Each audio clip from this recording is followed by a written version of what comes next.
It's the Final Wear Daily. Adam Collins and Daniel Norcross stumps on day 4 here at Trent Bridge. What a day it was. And Daniel, you take liberties with this 30-second summary. You really take liberties with it. I'm going to allow that today, but give it your best shot. Go quickly. I'll do my best. 30 seconds, okay. It started absolutely insanely. Ben Folkes hit 3 fours in no time. Ben Folkes? Where the hell that come from? Suddenly, Joe Root was reverse ramping his second ball for 6. The shot of the century. Then it all fell in a heap. England lost 5 for 23. They fell 14 runs short of New Zealand. Goodness me, goodness me. Third innings pickle theory. What's going to happen? What are the New Zealanders going to do? Well, they come out, they bat, and we have no idea. We can't tell what the hell anybody's doing. Are they going slowly? Are they going a little quickly? Well, they lose an early wicket when Tom Latham inexplicably leaves a ball that hits his middle stump. Not swing, seam. Then they're back right on top it. Devon Conway doesn't look great. Really doesn't look great, and then starts unfurling marvellous reverse sweeps. Then gifts Jack Leach his only wicket, barely deserved, caught a deep backward square leg, and from that point on, the game spent 20 minutes being glacially dull, and 20 minutes being completely batshit, and then glacially dull, and then completely batshit. And young Michael Bracewell on debut was the most exciting thing that we saw today, hitting 25 off 13, I think. At the end of it, there was some frenetic nonsense, couple of run-outs. Jameson didn't bat. The New Zealand are all over the place. Frankly, they could still win the game because they're all over the place, and tomorrow's going to be utterly frantic. Whew, the 90-second summary from Daniel. I'm really sorry. Yeah, that wasn't supposed to do. Let's colour in some gaps here, shall we? So for the particulars, it's 224 for 7 overnight. Yes. The lead's 238. They had a 14-run deficit, England, when they were bowled out for whatever 14 short. How that happened, I don't know, because it looked like they were going to have an 80-run lead at one point. Well, they made 43 runs off 5 overs to start the day. Ben Folkes advanced from 24 to 50 in 20 deliveries with 5 boundaries. I mean, Ben Folkes. And then Joe Root plays that ostentatious, absurd shot to start his day, a reverse lap paddle scoop thing. I mean, just genius, really. But when he was out to the slower ball, they lose 5 for 23, 4 for 12, and they have to make a call, New Zealand. And we speculated about this on air on radio repeatedly about how would New Zealand go about the third innings dilemma, which has been talked about a lot in recent times. I know in Ben Jones and Nathan Lehman's book last year, for example, they go into some depth around this, around the idea that in a high-scoring game in the third innings, you're on a bit of a hiding to nothing. It's a bit of a crapshoot, and so it proved to be. When you said in your summary, them, do they stick or twist? They did both, and that's why we saw periods of play that were, as you say, quiet. The game went to sleep for a period here, a period there. There was a stretch in the middle session. Now, bearing in mind, just to go back over that Latham dismissal, Jimmy Anderson's 650th Test wicket, by the way, the first seamer to ever achieve that. 2 lovely away swingers from Latham, same part of the pitch. Jags back violently, not violently. I'm exaggerating, but considerable margin. It came back a long way. It did come back a long way. And you're thinking, well, game on here. This is perfect conditions for Anderson and Broad. Lights are on. No breeze. No breeze to speak of. That breeze we complained about for the last few days it's still nice and perfect conditions for bowling seam up, and it looks like a really dark Dukes as well. They've been complaining about the Dukes balls this year, but this ball looked like it was ready to take off. The scramble seam was working for Broad down the other end. Then it didn't. There were 7 overs of tough cricket before lunch after the wicket fell. And after that, the game completely came to a grinding halt. Conway was ticking the board over with Young, but slowly. And actually, he was scratchy. I mean, Young was going better. Conway was playing at 2 ends. He was playing against Leach very, very comfortably indeed. And at the other end, nothing. We had that period after lunch where Potts and Anderson bowled from the Radcliffe Road end, where we are here. And I think between them, they bowled something like 11 overs for about 15 or 16 runs. At the other end, Leach was bowling 9 overs for sort of 43 runs. So when you added it all together, New Zealand were going at 3 and a bit and over, but at one end they were going at 5 and a bit, and comfortably at that actually. And at the other end, they didn't know what they'd done. Conway was jabbing at the ball. He was very suspicious of everything that was happening. So you had you were watching 2 games at the same time. It was very confusing. I kind of break it down into 7 distinct passages of play through the day. I mean, I'm not going to go through every last one of them, but we've already talked about how England started the way they did. So that's part 1. The Root folks 5 for 23, slightly chaotic. 80 or so minutes to end England's innings. Might have been that long. Might have been about it's just over an hour. It was just over an hour. I think it was 66 runs in 70 minutes, something like that. Then part 2 is the Jimmy bit, where you're like, wow, 7 overs before lunch. Any ball could bring a wicket. Any over could bring a wicket. And one did come, but only one. So good batting from Young and Was Conway to good. get to that juncture when things could have fallen apart. Then phase 3, after lunch, when it went to sleep. And then phase 4 was when Conway goes. Now, Conway going, I think it's a fairly big turning point. 3 magnificent reverse sweeps off Leach, who's looking bereft. And he's hitting the cover off these as well. The ball, after reaching his half century, he gets the top edge on a conventional sweep, and in runs Johnny Bairstow, and Bairstow's firing up the crowd and doing as he does best. And that's like the next stage of play begins there. They. What happens then? Part 5. Part 5 is when Nichols gets out just after tee. This is it. Yeah, that's it. After tee, whacking to backward point. Hammers like the first ball after tee faced from Potts, who, by the way, very much earned that wicket. That first spell you mentioned down here from the Radcliffe Road end, he conceded 7 runs in 8 overs and did everything right, and commendable too, because I think there were quite a few people about, we might be 2 of them, that said he might become a bit of a quiz question. When those 6 bowlers had back stress fractures and they brought that guy up from Durham and to dominate a test at Lords, only to be kind of never sighted again 6 months later. There's more to him than that, and credit where it's due. And then you end in this situation after tea. Nichols out cutting, Young gets to 50, and straight after his half century, he's run out by the most brilliant bit of fielding from Ollie Pope and Ben Stokes. Talk us through that run out.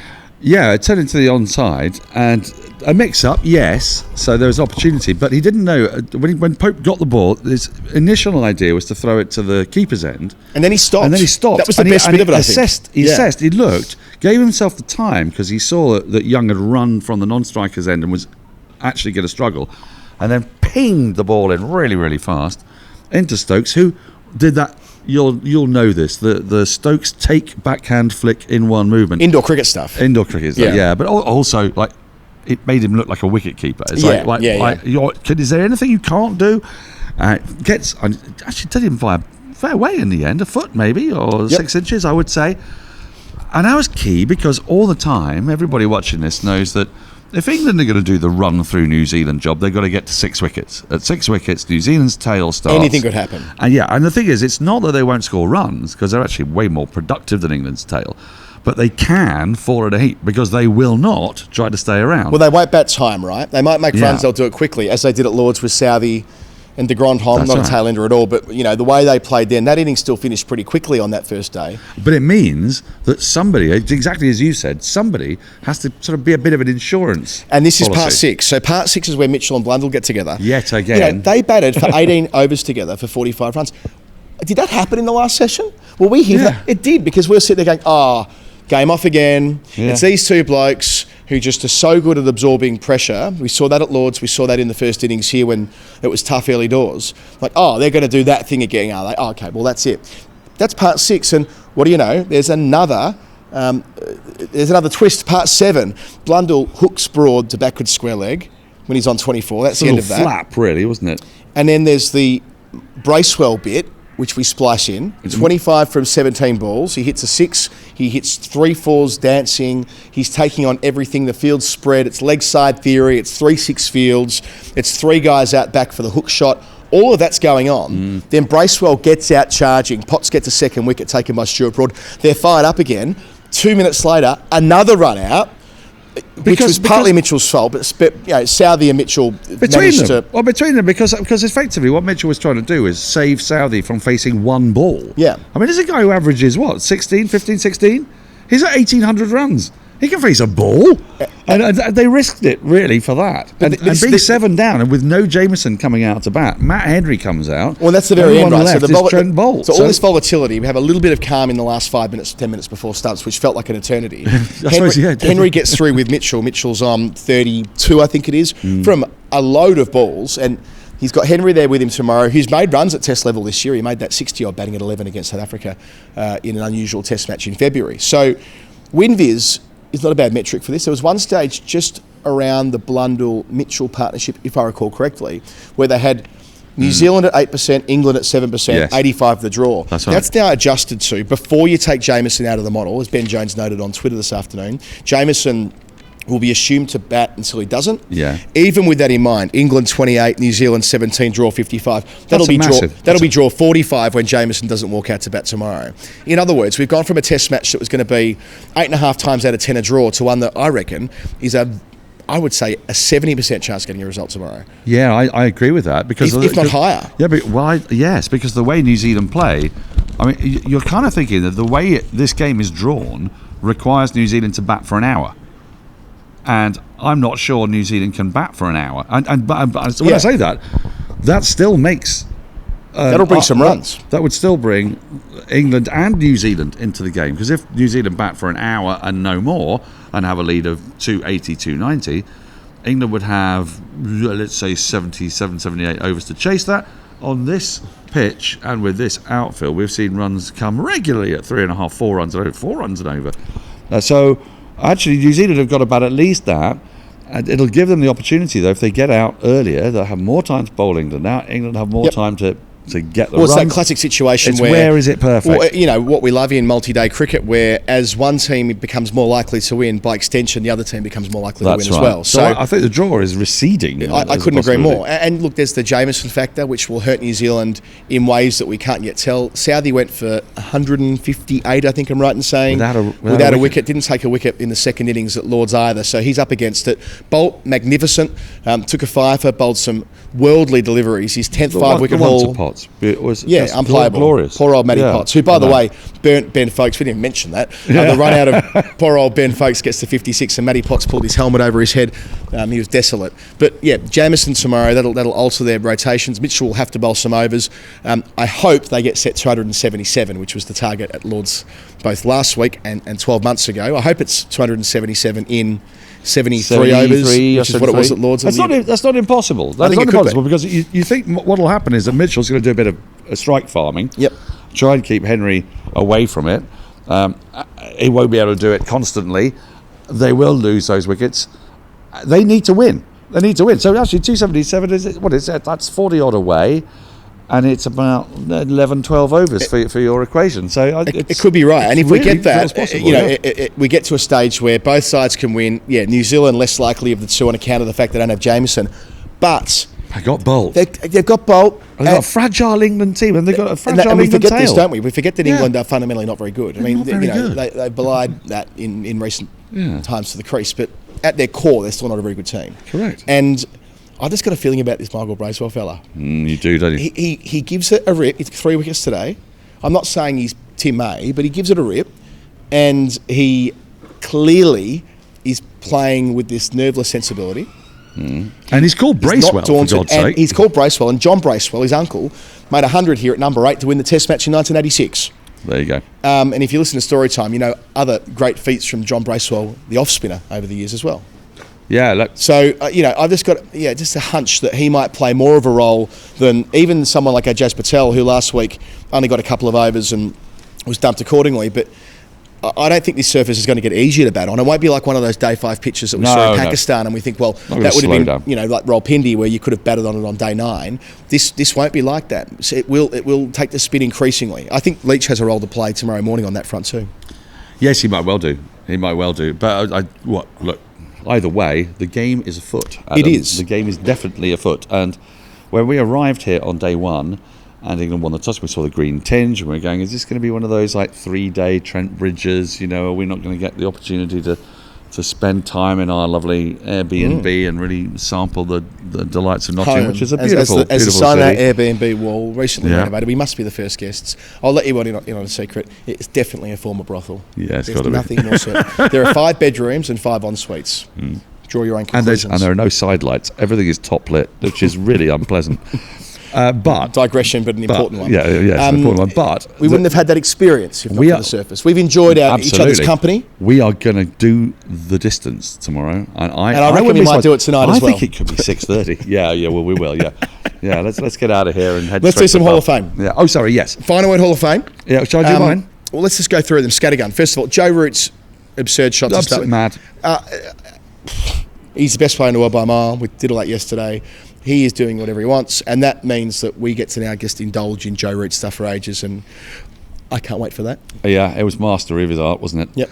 On the other end of the spectrum, not mastery of the art, Matt Potts, who had a good day, really, really good day actually, because he'd had a tough first innings, and he came back and bowled really well today. Ball was knocked into the onside. There was no mid-wicket. He had after it with that enthusiasm that Bears McCullum wants to see, and he got there, dived on it, pounced on it around mid-wicket, and then for some bizarre reason flicked it back over the head of mid-on, and they ran through for 2. So it was like a dreadful overdose, a little bit like yesterday's one when Daryl Mitchell pretended to do did a crowd catch, catch, and toss it up in the air. Overthrows. For overthrows, England capitalised. So there's a little bit of that.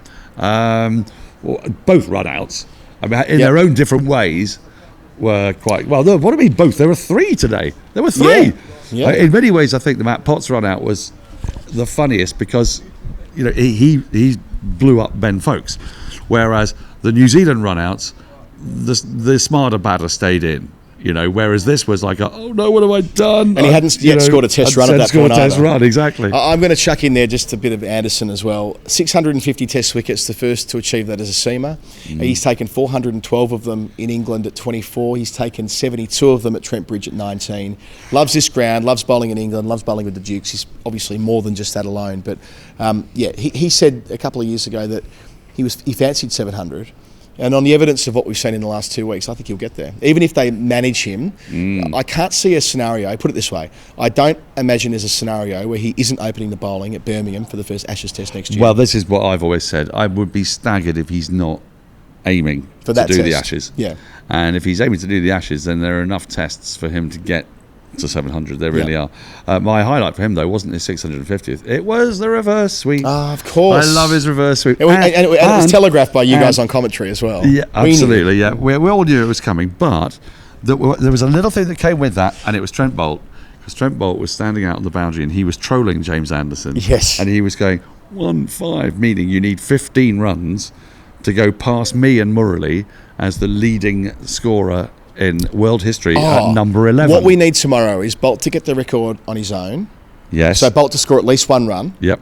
And then Anderson to be called upon. Yes. At number 11 in the chase tomorrow with enough runs still left on the board for him to overtake Boult. Not overtake, to get level, tied, and then be the last man out when we see a tie. Because don't you guys, we want to see a tie, don't we? Well, we often say this, if all 4 results are on the table in the session to go, the tie should be on that Winvis thing, and it never is. With Boult and Anderson equally tied. Be still my beating heart. We've been going for over 17 minutes. We better turn the recorder off. Let's go. Let's get to the pub. We will behave better than we did last night, I'm sure. We'll be back tomorrow night to do this all again one last time with Gusto, Adam Collins, Daniel Norcross. If you like The Final Word, if you like what Jeff, Daniel, others do, patreon.com/The Final Word. Get involved, submit a nerd pledge. Daniel's doing story time with Jeff later this week. We've got a weekly show coming up a couple of days after the test concludes, after I play at Lords on Wednesday. And with my new Woodstock bat. We have got, let's tell the world, we have got 2 Woodstock bags full of kit waiting for us at the knocking shop. Let's get back to the knocking shop. And in there we've got... we have got our new bats, our new pads and all the rest of it. 20% off if you're a Final Word listener. Simply pump in TFW20 at the price bar, thingamabobby, woodstockcricket.co.uk, and you're away. You're through to the semis without dropping a set. Beautiful.